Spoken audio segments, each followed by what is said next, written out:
Once upon a time there were two knights, dressed in full battle regalia. The knights were riding along late one evening, neither one aware of the other, or thought that there was anybody else for miles around. But by some strange turn of fate, they happened to intersect each other at a particularly dark place in the woods. Both of them startled, and each one interpreted the motions of the other as gestures of hostility. Both of them perceived that they were in the presence of an adversary.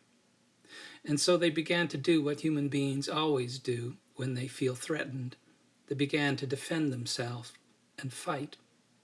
At first, the blows they exchanged were very, very slight, just glancing blows. But as you know, violence has a way of feeding on itself, and with each blow it became more and more intense until at last they were delivering lethal attacks on each other. Both severely wounded, finally one of them was able to unhorse the other, and with what little strength he had left, he was able to thrust his spear through the heart of his adversary. And then, badly wounded himself, he got off his horse. By this time it was night, and he went over to the vanquished foe and pulled back the face shield of the dead knight. And there, in the pale moonlight, he saw to his utter horror the countenance of his own brother. Well, that's an awful story. If you were looking for a bedtime story for the grandchildren, if you're looking to hear a sweet tale where everything turns out happily ever after, then I apologize. This isn't the story. To be sure, the knight's parable finds more resonance in the stories that bombard us daily on the 24-hour news networks or in your newspaper. We have long given up trying to keep up to date with the litany of conflict, war, violence, senseless cruelty. And much of what we see are faces of displaced, vacant stares of women and children crowded in refugee camps. The United Nations say we are living in an age of unprecedented mass displacement. 1 in every 122 people on the planet are presently refugees, homeless because of war, tribal conflict, 59.5 million people. Were the 59.5 million people to be counted as the population of a single country, it would be the 24th largest in the world, and one with about the same number as the people of Italy. Pick your corner of the world: Syria, Iraq, the Congo, Sudan, Afghanistan. The same story: pain and prejudice, death and despair, violence heaped upon violence. And even the most hardened and cynical among us know, deep down in our bones, that this is not the way it's supposed to be. All of the great religious tradition that I know anything about suggests that we live in a universe, not a multiverse, which means, among other things, that there is a single source behind all reality. And if you consider the implications of that, it means that we all come from the same source. We have some kind of connection or kinship with each other. All those who were from the same parent are, by virtue of that fact, brother and sister to each other. Yet somehow, across the centuries, we have lost that sense of primal unity. We have forgotten who we are and whose we are. We've lost that sense that we are at some deep level connected and kin to each other. And because of our many diversities, because we have different color of skin, different political ideology, different ways of behaving, we have allowed our differences to become absolute. They become the occasions of conflict. And even though at the deepest level we are profoundly kin to each other, we have turned into adversaries. We have done to each other what the two knights did on that dark night. In the 12th chapter of his letter to the Romans, Paul offers what amounts to a meditation on Jesus' Sermon on the Mount. In 12 short verses, Paul lays out about 30 instructions on Jesus' commandment to love one another. Listen to some of what he writes. Bless those who persecute you. Bless and do not curse them. Live in harmony with each other. Do not repay anyone evil for evil, and take thought for what is noble in the sight of all. Live peaceably with all. If your enemies are hungry, feed them. If they are thirsty, give them something to drink. Now, if all this sounds too good to be true, if what you're hearing is Paul preaching pie in the sky, then your ears are probably working just fine. Loving your enemy, blessing your persecutor, these are ideas about as popular in Paul's day as they are in our own. Things haven't changed much in 2,000 years. And for all our boasting about technological advances, advances in medicine, sending a man to the moon, for all our progress, we still haven't come far in curing what ails the human heart or curbing the violence that plagues creation. Who knows, maybe Paul knew that it sounded like pie in the sky. Maybe it was all he could do to stop from laughing when he wrote the letter. Perhaps Paul knew that sometimes it is hard enough to love your friends, let alone love your enemies. It isn't natural, we say. When someone pushes us, we push back. When someone strikes us, we strike back. What is for certain is that Paul knew what Jesus understood before him, that if the escalating cycle of violence is to be broken, then someone will have to try something new, radical, foreign to our natural human inclinations. What could be more strange and radical than loving your enemy? Commenting on this preposterous idealism of this ethic, Barbara Brown Taylor writes, "There is nothing sentimental or the least bit easy about any of this. There's not even a guarantee that it will work. But one thing is for sure.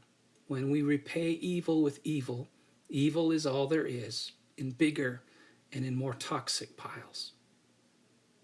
So maybe the only way to reverse the process is to behave in a totally unexpected way, blessing the persecutor, feeding the enemy, embracing the bully, breaking the vicious cycle by refusing to participate in it anymore. And where does that begin? Does it begin when we decide to do things differently, or when we start to see things differently? That is when we look beyond our differences, whatever they may be, and see that we originate from the same source. We have a common parentage. We are brothers and sisters. Through Patricia Hampel's book, I was introduced to the life of St. Francis of Assisi, the poet and priest who preached to the birds. When he was young, St. Francis had a great desire to be a military hero. He saw the world divided between adversaries, and he was eager to go to war and vanquish the enemy.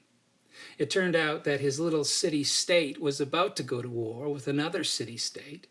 The night before he volunteered to go into the army, Francis boasted at a local pub that he was going to come back after the battle a hero, having defeated those he called his enemy. Well, it turned out before he ever got to the battle, he got very sick. And as a result, Francis had to limp back home, not as a hero, but in the eyes of many people as a coward and a deserter. It was terribly depressing to the young man. In fact, he was so sad and ashamed that he went out of the little village of Assisi and went into a deep cave because he was so depressed. One of his biographers, G.K. Chesterton, says that in that cave down in the depths of the earth, St. Francis got all the way back to the place from which creation comes. He arrived at the place where he saw everything as it emanates from the creative and generous hand of God. And so his biographer says that after experiencing that profound sense of creation, all coming from the same source, he came out of the cave an absolutely transformed person. Chesterton says Francis emerged from the cave walking on his hands conceptually. That is an interesting metaphor. If you walk on your feet, you look at a big oak tree and you have a sense of its rootedness in the earth, its self-sufficiency. But if you begin to walk on your hands, if you turn it upside down and look at the same tree, it will appear as if it is suspended in space, being held by something other than itself. And according to this particular vision, St. Francis saw all creation as literally hanging like a chandelier. And the center that was holding everything in being was the desire of God that that person, that entity, live and be.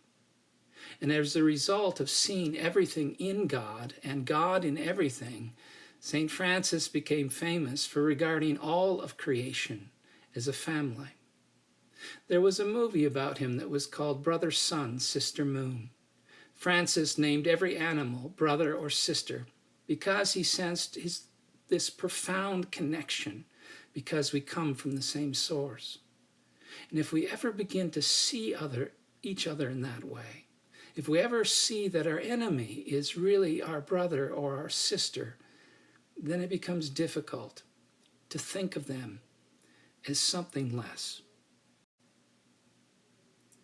If you haven't read Victor Hugo's novel Les Miserables, you've likely seen the musical or one of the movies. If you know the story, then you know that one of the central characters is Jean Valjean. Jean Valjean has been falsely accused of a criminal act. He is imprisoned for many years. He becomes embittered, hardened, and cynical about life. Jean Valjean manages to escape from prison. He is trying to make his way back home. And in the course of his journey, he arrives at the doorstep of a kindly bishop. Jean Valjean is famished and asked if the bishop would spare some food. And he is surprised when the bishop welcomes him in to his home, saying, "You will dine with me tonight, and then you are welcome to spend the night here as well." Jean Valjean, the recipient of this wonderful hospitality, is still unsure and bitter and cannot bring himself to fully trust the goodness of the bishop. Early the next morning, he rises and steals one of the silver candlesticks of the dining room. But in the course of leaving town, Valjean is stopped by the local police. They recognize the candlestick and now know its owner. And so they take Jean Valjean back to the bishop's house. "We have caught this man who stole your property," they say. To Jean Valjean's amazement, the bishop says, "Oh no, he didn't steal the candlestick. I gave it to him as a gift, and I'm so glad you brought him back. I want you to have the other. You need to have the pair." The police are confused. They leave.